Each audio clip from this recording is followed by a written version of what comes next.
The night was quiet on the alien world, the kind of silence that made every small sound louder than it should be. The wind carried soft dust across the cracked ground outside, and the moons glowed faintly in the sky. Inside a small clay house at the edge of the village, an alien mother slept beside her child, her breathing slow and steady. She thought tonight would be calm, but she was wrong. The child stirred, his small body trembling under the thin blanket. His eyes opened wide in the dark. Fear shone in them. He felt something strange, something alive, pressing from under his skin. He reached behind his shoulders and touched it. His tiny fingers brushed against something hard. Not skin, not bone, something else, something growing. His heart raced, his lips trembled, and in a weak voice he whispered, "Mom, something grows on my back." The mother woke instantly, her eyes sharp even in the dim light. She turned to her son, her heart already pounding. She thought maybe he had a fever, or maybe it was just a child's nightmare. She leaned closer, brushing her hand through his hair to calm him. "What is it, my child? Show me," she said softly, trying to hide her worry. The boy shifted and turned his back to her, lifting his thin shirt with shaking hands. The mother's eyes caught the faint glow under his skin, two ridges sharp and unnatural, pressing out as if something inside him was trying to escape. At first she froze, her mind refusing to believe it. But when the ridges pulsed faintly with light, she dropped back, her body shaking. No, it cannot be," she whispered, her legs weakened, and she fell to her knees beside the bed, one hand clutching her chest as pain struck her heart. Not a wound of the body, but a wound of memory. She remembered stories told in whispers, the curse of their bloodline, a mark that had destroyed families before. Her brother had once cried the same words when they were children. She had seen the same glow, and she had seen the guards take him away. He had never returned. The child turned his head, his eyes filled with confusion and fear. "Mom, what is wrong? Why do you cry?" She wiped her tears quickly, forcing herself to be strong. She pulled him into her arms and pressed his head against her chest. "Nothing, my little one." "Nothing," she lied, her voice breaking. "It is only a small thing, do not be afraid." But her mind was screaming. She knew this was no small thing. This was the return of something ancient, something deadly, something their people feared more than death itself. The child felt her trembling, and it scared him more than the pain in his back. Mothers were not supposed to be afraid. Mothers were supposed to be strong if she was afraid. Then what he carried must be terrible. He whispered again, "Does it hurt me, Mom? Will I die?" Her chest ached at those words. She held him tighter. "No, my son, you will not die. You are strong." But her eyes betrayed the truth, and the moons outside lit her face just enough for the boy to see her fear. The glow under his skin pulsed again. Stronger this time, as if it heard their words. As if it was alive, the child whimpered and the mother prayed silently, begging the stars for mercy. She wanted to scream. She wanted to run to the elders for help. But she remembered what had happened to her brother. If the elders learned of this, they would take her child too. They would call him cursed. They would call him dangerous. She could not lose him, not him outside.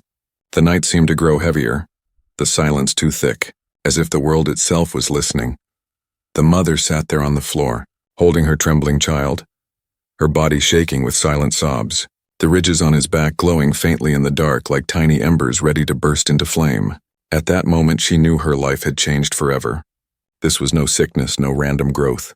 It was something old, something hidden in their blood, something that would bring pain. The boy pressed his face against her, whispering again in his small broken voice, "Mom, please don't let them take me." Her heart stopped, her breath caught. How could he know? How could he say the exact fear that lived in her own soul? She kissed the top of his head, her tears dripping into his hair. "I will never let them take you," she swore, her voice trembling. But even as she said the words, she felt the weight of them. She was just one woman. The world was against them. The child finally drifted into uneasy sleep. But the mother did not sleep again that night. She sat awake in the shadows, her hand resting on his back, feeling the slow, unnatural pulse under his skin. Each beat a reminder that something had awakened, something that would not stop. And when dawn broke, painting the sky with pale light, she was still there on the floor, her knees sore, her eyes red, her mind heavy. For the first time in many years, she feared not just for tomorrow, but for the entire future. Because the curse had returned and it was growing inside her son. The sun rose slowly over the alien village, painting the cracked walls and dusty streets in pale gold. People moved about quietly, carrying baskets, fetching water, and preparing for another day. No one knew what had happened inside the small clay house at the edge of the village. No one knew the terror the mother carried in her chest. She sat on the floor, staring at her sleeping child, his back still glowing faintly under the shirt. The ridges had not gone away. They had only grown harder, sharper, as if they were becoming part of him. The boy's breathing was calm now, but she could not find calm inside herself. Her thoughts returned to the past, to the stories her parents once whispered when she was young. There was a word for it: the growth, an ancient mark of their bloodline. Long ago, some of their people carried strange changes in their bodies. Wings, claws, armored skin, powers beyond normal life. At first, the clans thought it was a blessing. But blessings turned to curses when those children grew uncontrollable. Some became violent, some became hunted by outsiders. And soon the elders declared it forbidden. She remembered her brother, a boy with the same ridges. He had been taken when the elders found out. Dragged away screaming, she never saw him again. Only the silence of her parents' tears told her his fate. She thought the curse had died with him. She thought her bloodline was clean, but now it had returned. The mother's hands trembled as she poured water into a bowl. Her reflection looked back at her, tired eyes. Lips pressed tight, she asked herself a question she feared. Should she tell the truth to the elders? If she kept silent, the boy might change into something dangerous. But if she told them, she would lose him. The child woke, rubbing his eyes. He smiled weakly, trying to act normal. "Good morning, Mom," he said, his voice soft. As if the night had not happened, she forced a smile, hiding her fear. "Good morning, my son," she replied, placing food in front of him, her hands almost spilling the bowl from the weight of her worry. The boy ate slowly, but she noticed his strength. His hands gripped the spoon tighter than before. His small arms seemed heavier with muscle. She stared, wondering how fast this change would come. Later, she stepped outside. The air felt heavy. Villagers greeted her. Some smiled, some nodded, but she felt their eyes linger too long. Did they already know? Had they heard the child's cry last night? Whispers traveled fast in the village. A woman carrying herbs passed her and muttered under her breath. Strange things happened near that house. The mother's heart sank. Fear clawed deeper inside her chest. She turned quickly and went back inside. Locking the door, her child looked at her with wide eyes. "Mom, why do you close the door?" "We never close it during the day." She knelt beside him, holding his small hands. "Listen to me, my son," she said, her voice shaking. "What grows on your back must stay secret. You must never show anyone. Not even your friends, do you understand?" The boy hesitated, his lips trembling. "But why? It hurts, it feels strange, why can't I ask for help?" Tears filled her eyes. She pulled him close, whispering, "Because they will not help you, they will take you away just like they took." She stopped, her voice breaking. She could not say her brother's name. The boy pressed his head against her chest. "I don't want to go away, Mom." Her arms tightened around him. "You will not, I promise you. Even if the whole world turns against us, I will protect you that night." As darkness returned, she heard voices outside, whispers carried by the wind. She pressed her ear against the wall. "They say the curse is alive again," one villager muttered. "They say a child was heard crying about something growing on him." "Dangerous," another voice answered. "If it is true, the elders will come for him." "They always do." The mother covered her mouth with her hand. Fighting the scream rising inside her, she turned and saw her boy staring at her. He had heard the whispers too, his face pale. "Mom, they know," he whispered, fear shaking his voice. She rushed to him, holding him close, her mind spinning. What could she do? Where could she go? Leaving the village meant danger in the wild lands, beasts, storms, and endless desert, but staying meant death or worse for her child. The glow under his shirt grew stronger again. Pulsing like a heartbeat, she touched it gently. Her fingers trembling, it felt warm, alive. And strangely powerful, she remembered something else, an old story, almost forgotten, about a protector, not a monster, but a guardian born once in 1,000 years. A child who carried wings of fire. The elders called it a curse. But maybe, just maybe, it was never a curse. Maybe it was something greater. The thought gave her a spark of hope, but it was only a spark. For outside the whispers grew louder, and the footsteps of strangers echoed in the night. The boy clung to her, whispering again, "Don't let them take me, Mom." Her heart pounded. Her fear and hope clashing like storm clouds, she knew one thing for certain. By dawn, she had to decide, run or fight, hide or reveal the truth. And as she looked into her son's glowing eyes, She realized her choice would shape not only his fate, but the fate of their entire world. The night was restless. Shadows stretched long across the small clay house, and the mother sat awake, her ears sharp, her body trembling with quiet fear. Every whisper outside felt like a knife against her heart. She knew the village was not safe anymore. The people were talking, and soon the elders would come. Inside, the boy lay curled under the blanket, his back rising and falling slowly. But every few moments he twitched, his hands gripping the sheets. Strange dreams clouded his mind. In the dreams he heard voices, not his mother's voice, not the villagers', but voices old and distant calling his name. Rise.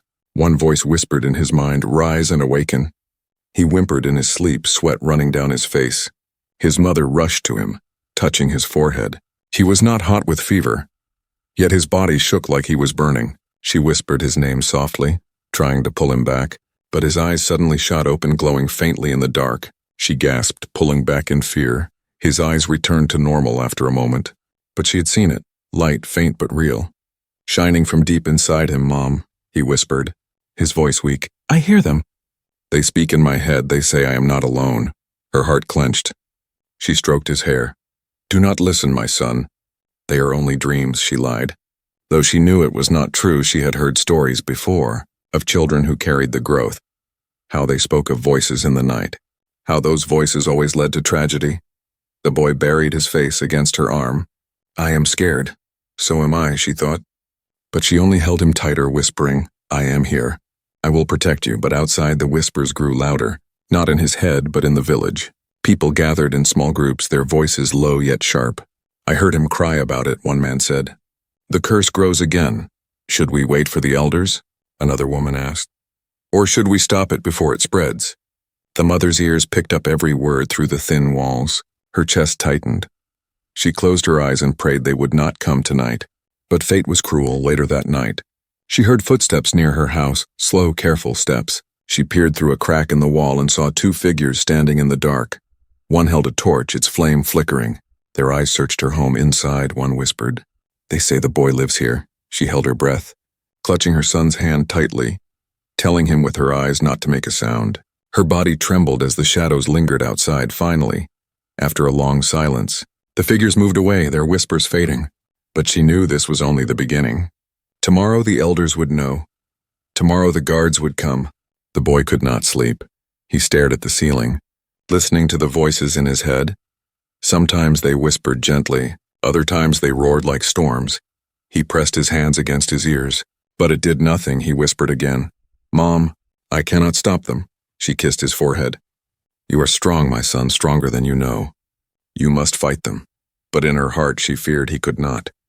The next morning the village buzzed with unease. People avoided her eyes. Some looked at her door with pity, others with fear, and some with hate. Children whispered to each other as they passed. He is cursed. He will bring ruin. The mother gritted her teeth. Every word was like a blade cutting deeper into her resolve. That evening the boy went outside for the first time in days. The air was heavy, but he wanted to see the sunset. He stood quietly, watching the sky turn red and gold. His mother watched him carefully, her heart racing. She knew even this small step outside was dangerous.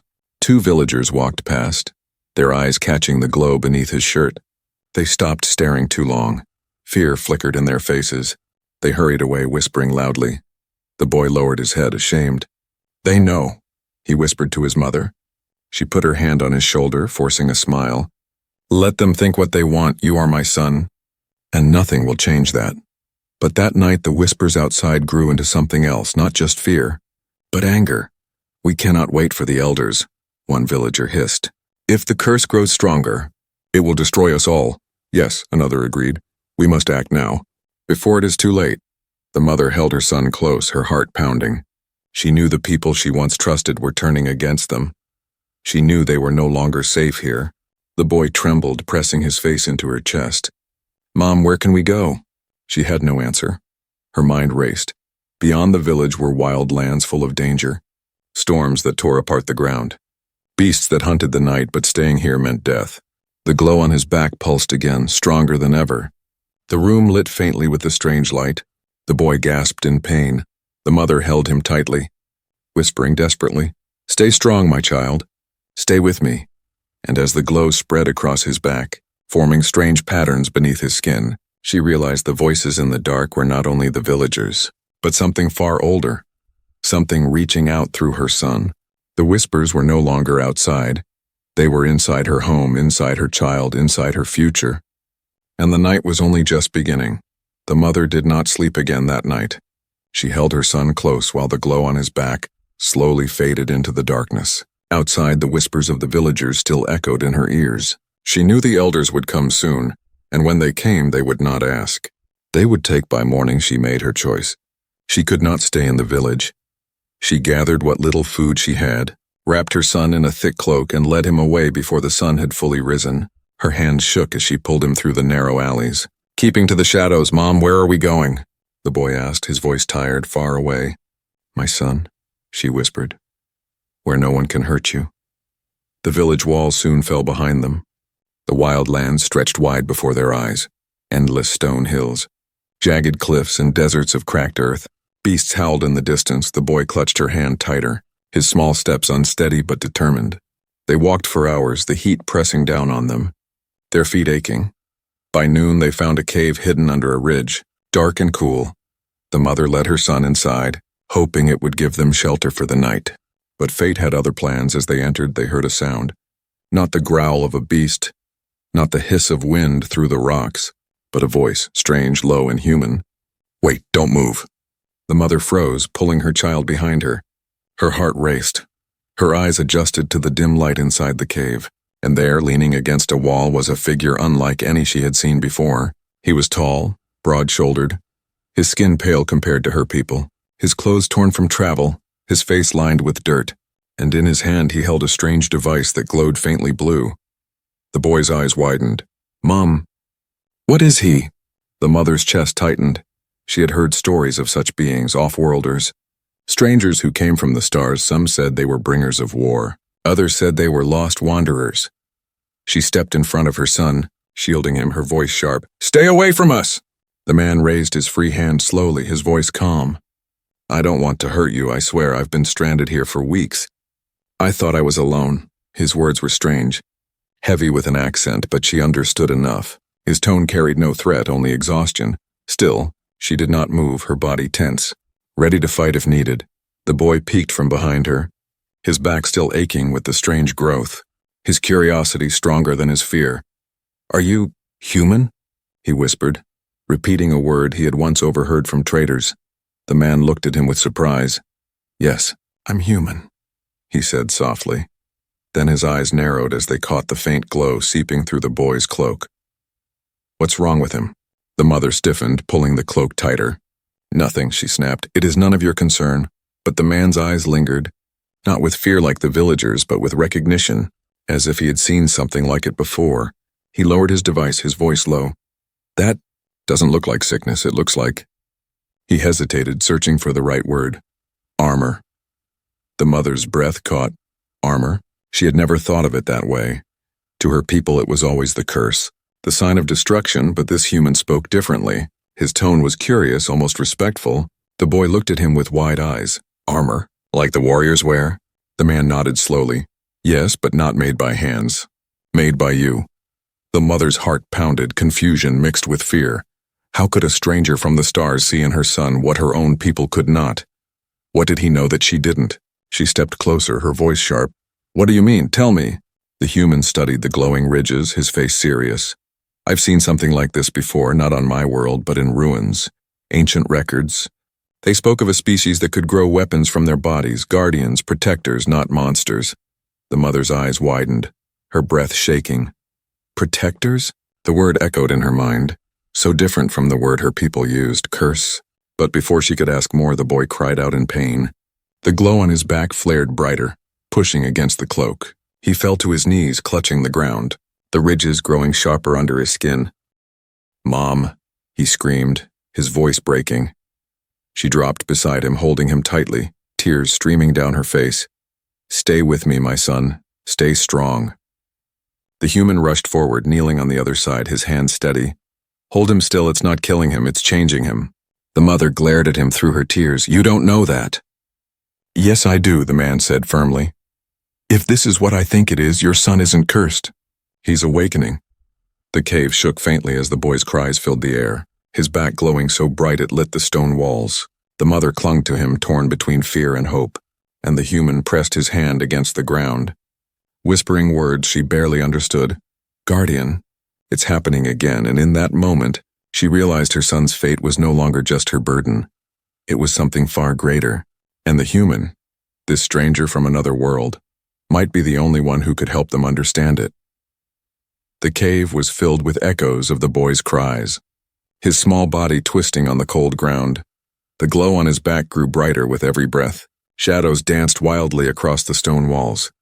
The mother clung to him, her arms wrapped tightly as if she could shield him from what was happening inside his body. Please stop, please, she whispered desperately. But the light only grew stronger. The human knelt close, his eyes fixed on the ridges tearing through the boy's skin. He spoke quickly, his tone steady. This isn't death, it's a transformation. Don't fight it. Help him through it. The mother glared at him, her tears streaming. You don't know him. You don't know what this means for us. Our people call this a curse. The man's voice hardened. A curse? No, this is power. I've read about it in ruins across the stars, children who awakened like this. They became more than their people. They became protectors. Her heart twisted. Protectors. The word felt like a lie. Yet in her arms her son trembled, his cries turning into something deeper.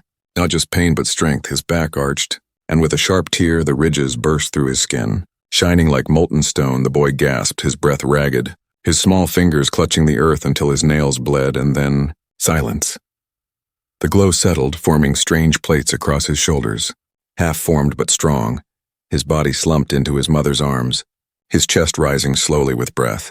She touched the strange growth with shaking fingers. It was warm, pulsing faintly, almost alive. She whispered through tears, "My son." The human placed a hand gently on her shoulder.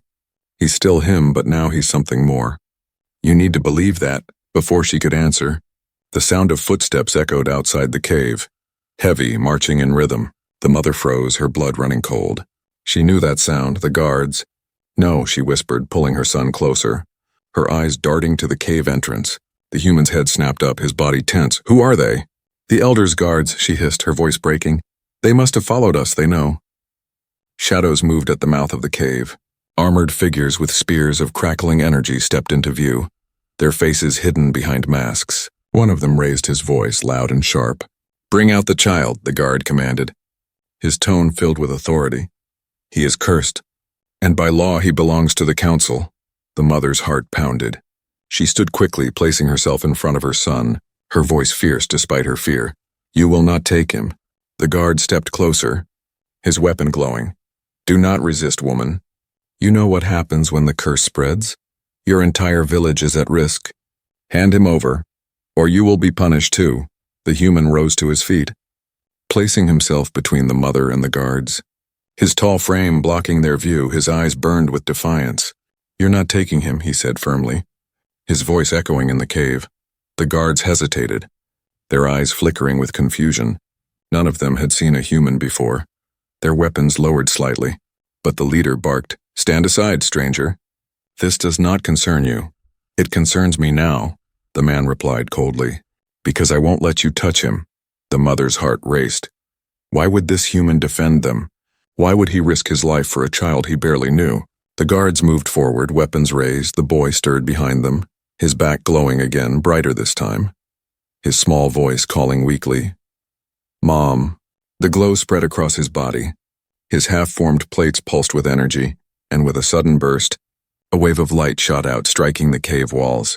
The guards staggered back, shields cracking, their voices filled with shock. What is this power? One shouted. The mother turned, her eyes wide. She saw her son standing, his small frame trembling but upright, the glow spreading into shapes like wings, half-formed but real, his eyes shining faintly in the dark. The guards faltered, fear slipping into their voices. He is dangerous. Kill him before he becomes stronger. The mother screamed, rushing to shield her son. But the human moved faster, grabbing a loose rock and hurling it at the nearest guard. The impact knocked the weapon aside. Sparks flew. The man's voice roared through the cave. You'll have to go through me first. Chaos erupted. The guards lunged. The human fought with bare hands, moving with desperate strength. slamming one soldier against the wall, kicking another to the ground, his every move filled with defiance. The boy's glow pulsed again. The air trembled. The guard stumbled as the cave itself shook.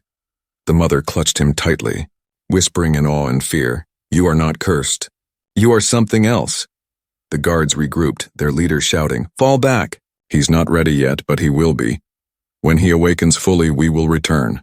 With that, they retreated into the shadows, their footsteps fading. Leaving behind the echo of their threat, silence fell, broken only by the boy's ragged breaths and the mother's sobs. She held him close, kissing his hair, her tears wetting his glowing shoulders. "You are mine, my child. No one will take you from me." The human stood nearby, his chest heaving, his face bruised, but his eyes steady. He looked at the boy and said quietly, "This is only the beginning. They'll come again, and next time they won't leave without a fight." The mother nodded, her arms tightening around her son. She knew the human was right. She knew the guards would never stop, but deep inside, a spark of hope burned. Her son was no curse, he was something greater. And maybe, just maybe, he was the one the stars had whispered about long ago. The cave was quiet again, but the silence carried no peace. The boy lay in his mother's arms, his glowing plates dimming back to faint ridges, his breathing weak but steady. The human sat by the entrance, keeping watch, his bruised face lit by the fading light of dusk. "They'll come back," he said finally, his voice low and certain. "Next time they'll bring more soldiers, maybe even hunters. They won't stop until they take him." The mother looked down at her son, her eyes wet with tears. "Then we cannot stay here. We must leave before they return." The human nodded. "The wildlands are dangerous, but I know a place. Ruins I found when I was searching for shelter. There are markings there, old writings, stories carved in stone. Maybe they can tell us what he really is." The mother hesitated, fear twisting inside her, but she had no choice. The village had turned against them. The guards had already found them, and the only person standing with her now was this stranger from the stars. At dawn, they left the cave, moving quickly across the barren land. The boy wrapped in a cloak, his small body trembling with exhaustion, yet his eyes glowed faintly, refusing to close. "Mom," he whispered, his voice weak. "I can still hear them." "The voices," she stroked his hair gently. "Do not listen, my son. Just stay close to me." But deep inside she feared those voices were not illusions. They were something far greater, something old that reached through him. They crossed dry plains, climbed jagged ridges, and passed through valleys filled with sharp winds. The human led them with steady steps, his eyes scanning the horizon. Every now and then he would pause, listening, as if he could hear danger before it came. By midday, they stopped near a cluster of stones. The mother gave the boy water, his lips cracked but his spirit unbroken. He looked at the human with curious eyes. "Why are you helping us?" he asked softly. The man smiled faintly, though there was pain in his eyes. "Because once, a child like you saved me, not on this world, but on another, and I swore I would never turn away from someone who carried the same mark." The boy tilted his head. "So I am not alone?" The man shook his head slowly. "No, you're not, though your kind has forgotten what you truly are." Before the mother could ask more, the sound of horns echoed through the valley. Sharp and cold, her heart froze, the human's face darkened. "They found us." Figures appeared on the distant ridge, dark shapes against the sun. Armored guards more than before, their weapons glinting in the light, and behind them moved larger beasts, hounds bred for the hunt, their eyes glowing, their growls carrying across the wind. "Run," the human ordered, his voice firm. "The ruins are close, we can reach them before they catch us." The mother lifted her son onto her back, her legs burning as she followed the human across the rocky path. The sound of the hounds grew louder, their claws scraping against stone, the horns blaring again, closer this time. The boy buried his face in her shoulder, whispering, "I'm slowing you down, Mom." "Leave me." Her chest ached. She shook her head fiercely. "Never. You are my son. I will carry you to the end of the world if I must." The human glanced back, his eyes narrowing as the hunters closed in. He pulled a strange device from his belt, a small sphere that pulsed with light. "Keep running," he shouted, throwing it against the ground. A blinding flash erupted, the hounds howled, the guards stumbled, their eyes burning. It bought them only moments, but moments were enough. They reached the edge of a canyon, and there, hidden within the rocks, stood the ruins. Massive stone pillars carved with symbols glowing faintly, walls broken by time but still holding the weight of history. The mother gasped. The place felt alive.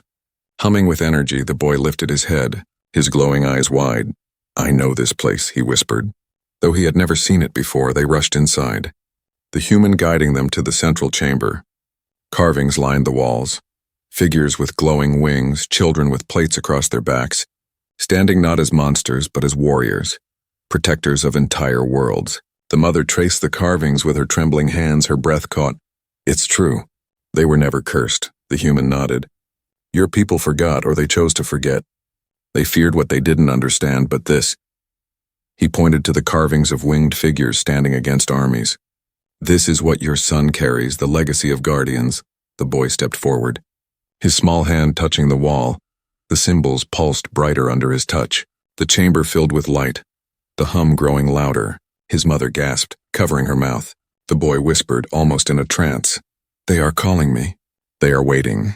Before the human could respond, the sound of boots and growls filled the ruins. The guards had followed, their leader stepping into the chamber, his weapon raised, his voice filled with fury. "There is no guardian here, only a cursed child. We will end this once and for all." The mother clutched her son. The human stepped forward, ready to fight again, and the ruins glowed brighter, as if the ancient stones themselves had chosen to awaken. The hunt was no longer just for a child. It was for the future of a forgotten legacy.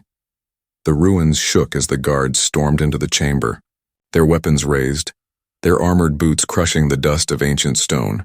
The air was filled with the growls of the hounds, their glowing eyes fixed on the boy. The mother pulled her child close, pressing him against her chest, her voice shaking. "Stay behind me, my son. Please." But the boy's eyes glowed brighter, his body trembling with a force too big to contain. The carvings on the walls pulsed in answer, symbols lighting up one by one, filling the chamber with a golden glow. The guards faltered, fear flickering in their eyes. The leader shouted above the hum, his voice sharp with anger. "Kill the child before he awakens." The soldiers rushed forward, their weapons humming with energy, but the human stepped into their path, his stance wide, his hands clenched. He had no weapon but his will. He grabbed the first guard's spear and twisted it, slamming the man to the ground. Another lunged, and the human struck hard, moving with desperation and fury. The mother watched, torn between fear for the stranger and awe for his courage. Why would a man from another world fight for her child when her own people called him cursed? The boy's small hand slipped from her grip. He stumbled forward, drawn by the carvings glowing like fire. His back flared with light, the half-formed plates shifting. Stretching, his voice echoed, not weak but strong. "Stop!" The sound froze the chamber. The hounds whimpered. The guard staggered back, and from his back burst wings, not of flesh, but of light, radiant and vast. They unfolded slowly, illuminating every corner of the ruins. The mother fell to her knees, tears streaming down her face. "No, this cannot be. This is real." The guards dropped their weapons in terror, one whispered. "The prophecy." "It was true," the leader snarled, refusing to bow. "No, this is no guardian, this is a monster." He raised his spear and charged, the boy's glowing eyes fixed on him. Calm yet powerful, the light from his wings flared, and with a wave of his small hand, a barrier of energy burst forth, the spear shattered. The leader was thrown back across the chamber. Crashing against the stone, the human stepped back slowly, his eyes wide in disbelief. "Incredible. I've never seen power like this," he whispered. The boy turned to his mother, his glowing wings folding slightly, his voice soft. "Mom, I am not cursed." She pressed her trembling hands against her mouth, her heart bursting with pride and sorrow all at once. "You are my son, and you are more than I ever dreamed." The guards scrambled to their feet, fear heavy in their voices. "We cannot fight him. He is the guardian reborn." Some fled the chamber, their footsteps fading into the ruins. Others dropped to their knees, their heads bowed, whispering prayers they had long forgotten. The leader, broken but defiant, dragged himself up, spitting blood. "This changes nothing. The council will come. They will burn these ruins. They will destroy you before you rise." The boy's glowing gaze fell on him. "Steady and calm. Then I will protect my people." "Even those who hate me." His words silenced even the human, their weight far older than the child who spoke them. The chamber's carvings flared one last time, the symbols burning bright, the air filled with the sound of 1,000 voices whispering in harmony. The mother clutched her chest, realizing she was hearing the echoes of guardians long gone, their voices blessing her son. The boy stood tall, his small frame now wrapped in light and strength, his wings spreading wide. He turned to his mother, his eyes soft again. "You were never wrong, Mom. You were always my shield, but now, I will be yours." She broke into sobs, pulling him into her arms. Though the wings of light still burned brightly behind him, he felt warm, real, still her child. The human stepped closer, his voice steady. "He will need guidance. The council won't stop, they'll come with more. They'll call him an enemy, but he is not alone anymore." He glanced at the mother, then at the boy. "I'll stand with him, with both of you." The boy smiled faintly, his small hand reaching out to touch the man's scarred face. "Then you are my guardian too." The ruins hummed softer now, the light settling, but something had changed forever. The mother rose slowly, her arms around her son, her voice filled with new strength. "Let them come, let them call him cursed. We know the truth, he is a gift, not a curse." Outside, the sun broke through the clouds, golden light spilling across the wild lands. The horns of the hunters were gone. Silence filled the air, and in that silence stood a boy who was once feared, now revealed as the guardian of his people. A mother who had fallen to her knees in pain but now stood tall in pride, and a human who had chosen to fight beside them. The story of the curse was over, and the story of the guardian had just begun.